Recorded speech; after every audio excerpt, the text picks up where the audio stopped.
அனு பேரவைத் தலைவர் அவர்களே, சும்மா சொல்லக்கூடாது. நம்முடைய முதலமைச்சர் அவர்கள் ஆட்சிக்கு வந்த ஒரே மாசத்துல தமிழ்நாட்டிலேயே தன்னுடைய பெரம்பூர் தொகுதியை நம்பர் 1 தொகுதியாக மாத்தி காட்டிட்டார். எதுல நம்பர் 1 பாத்தீங்கன்னா, இன்னைக்கு தமிழ்நாட்டிலேயே மின்வெட்டுல நம்பர் 1 தொகுதி பெரம்பூர் தொகுதி தான்.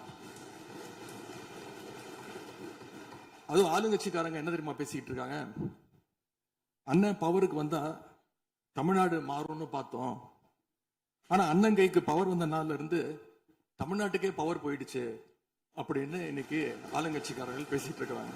மின்வெட்டை பொறுத்தவரை தமிழ்நாடு மின்மிகை மாநிலமாக இருந்தாலும் கடந்த காலங்களில் ஏற்பட்ட நிர்வாக குளறுபடிகளும் மின்சார சாதனங்கள் மற்றும் மின் மாற்றிகளில் ஏற்படும் பழுதாலும் வேண்டுமென்றே சிலரின் நடவடிக்கைகளாலும் இந்த மின்வெட்டிற்கு காரணமாக உள்ளது.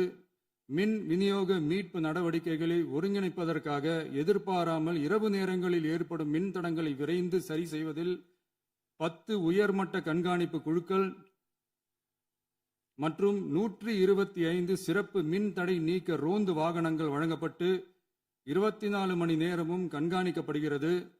கூடுதலாக தற்போது 77 புதிய மின் தடை நீக்க மையங்களும் உருவாக்கப்பட்டுள்ளன. விரைவில் இந்த மின்வெட்டு நிலைமை அறவே நீக்கப்படும்.